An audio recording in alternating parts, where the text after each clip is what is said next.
Bonjour, je vais vous présenter quelques livres qui étaient arrivés à la médiathèque avant le confinement et comme vous aurez cherché sur notre site internet, parfois c'est des romans que vous ne connaissez pas, donc peut-être vous auriez pu passer à côté, des romans de littérature étrangère. Et on s'est mis là parce que, regardez autour de nous, on a des sculptures de Frédéric Gramadier. Il avait installé son exposition 2 jours avant le confinement, malchance pour lui, donc en petit hommage, je voulais faire le tournage juste devant ces sculptures. Alors, 5 livres de littérature étrangère. Il n'y aura qu'un seul américain, parce que c'est vrai qu'on a l'habitude d'avoir beaucoup d'américains dans nos rayonnages. Et là, entre autres, avec 4 femmes cette fois-ci. Et on va commencer avec une polonaise qui s'appelle Magdalena Paris, qui a écrit, c'est son premier roman qui est sorti l'an dernier, s'appelle 188 mètres sous Berlin, et c'est comme un thriller, un livre d'espionnage qui raconte en fait presque 60 ans de géopolitique. Ça se passe à Berlin, à la fois en 1980, au moment où des hommes et femmes, 8 hommes et femmes sont en train de creuser un tunnel sous le mur de Berlin pour faire passer les personnes à l'ouest. Et un de ces personnages va mourir et 20 ans après, un de ses potes va se dire mais pourquoi effectivement il est mort et est-ce que ça n'a pas un lien avec ce tunnel qui avait été creusé. Et donc là on va avoir tout ce qui peut exister en matière de mensonge, en matière de trahison, en matière de naïveté, en matière d'envie aussi de liberté, tout ça mélangé avec un roman choral absolument étonnant et ça c'est vraiment très très bien. Ça s'appelle 188 mètres sous Berlin. Alors elle, c'était son premier roman.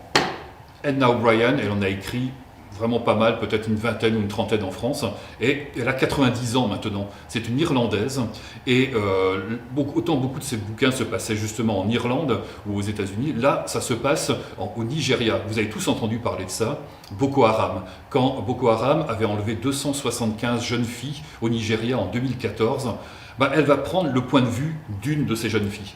Elle va le prendre du début jusqu'à la fin, à partir du moment où ils se font kidnapper par les djihadistes, jusqu'à effectivement la traversée pour aller jusqu'à un camp, les viols, le mariage forcé avec un djihadiste et la naissance d'un gamin.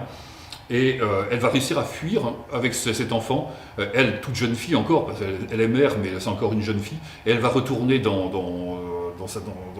sa peuplade, et là, en fait, elle va se rendre compte qu'elle est une paria, elle est devenue une paria pour les siens, pour ses proches. Et c'est un peu toute une sorte de recréation, effectivement, de sa vie, de chercher un espoir, de chercher une sorte de résilience, malgré, effectivement, ces vicissitudes, cette monstruosité de la vie. C'est écrit dans une langue qui est parfois âpre et qui est belle en même temps, parce que Edna O'Brien, c'est une grande romancière. Un livre étonnant. Et Edna O'Brien aussi, quand elle était jeune fille, en Irlande très catholique, a eu un peu le même genre de problème et avait été un peu exclue de la société irlandaise aussi. Donc je pense qu'elle fait un petit parallèle entre les religions, entre les moments, entre ce que peuvent vivre des jeunes filles dans un pays ou dans un autre. Alors, on continue avec une autre romancière, celle-ci portugaise, Lydia Jorge, qui est publiée chez Métellier, son éditrice qui publie depuis maintenant une bonne quinzaine d'années ses livres, éditrice spécialisée en littérature portugaise et hispanique notamment, et une très grande éditrice. Alors Estuaire raconte l'histoire d'un type qui s'appelle Edmondo. C'est un type qui a bourlingué, qui a fait les 400 coups, qui est parti un peu partout dans le monde lors de missions humanitaires. Il est jeune, il a 27 ans, et lors de la dernière mission humanitaire en Afrique, il a un accident et il perd une main. Il va retourner dans sa famille à Lisbonne, et sa famille, où il y a ses frères et sœurs qui sont encore là, lui c'est le cadet de la famille, et la famille est en train de monter un projet, et ils sont en attente d'aide, de subventions, de validation de leur projet. Et lui, il arrive dans la famille avec l'intention d'écrire un livre, parce qu'il ne peut plus partir en mission humanitaire, donc il veut écrire sur la famille, sur ce qu'il a vécu, et il veut écrire sur le devenir de l'humanité également. Et le livre, ça va être cette plongée de ce gars dans sa famille et comment toutes les histoires familiales vont remonter et vont nourrir effectivement son envie créatrice et puis son regard sur le monde. Et c'est un roman super parce que la langue de Lydia Jorge est à la fois très dense, très intense et très poétique, même fantastique même à certains moments. Et c'est un ode à la mer, l'estuaire, le port, et puis tout ce regard particulier des Portugais sur le monde. Estuaire de Lydia George, vraiment superbe. Alors, quatrième roman maintenant, encore une romancière, mais là on va en Corée. Et c'est une femme, alors la prononciation, je ne suis pas très doué pour le coréen, Wi Young Puen. Bon, prononciation, on verra. Mais en tout cas, elle a écrit un roman. C'est son premier roman publié en France. Et ce roman, Le Jardin, c'est imaginer Stephen King, qui au lieu de faire un pavé de 800 pages dans un son coin des États-Unis, ferait quelque chose de très concentré sur 150 pages simplement. Intense. L'histoire d'un type qui a un accident de voiture.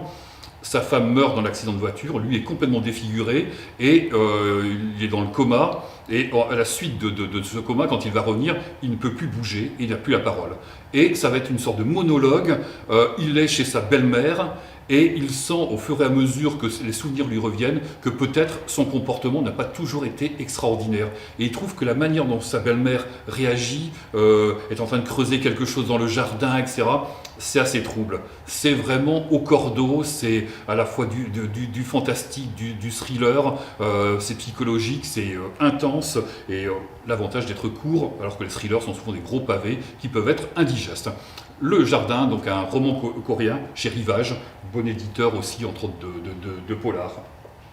Alors on a eu 4 romancières, pas d'américains jusqu'à présent. Alors je vais terminer par un romancier et américain, et dans ce que les Américains peut-être font de mieux, c'est-à-dire ces bouquins sur les grands espaces, sur ces personnages un peu cabossés, sur ces vies très conflictuelles, de gens qui sont confrontés souvent à la dureté de la vie, à la misère, à des conditions familiales pas toujours très, très simples. Et là c'est l'histoire de 2 frères qui s'appellent André et Smoker, dans ce livre qui s'appelle Whisky, règne le titre Whisky, de Bruce Holbert.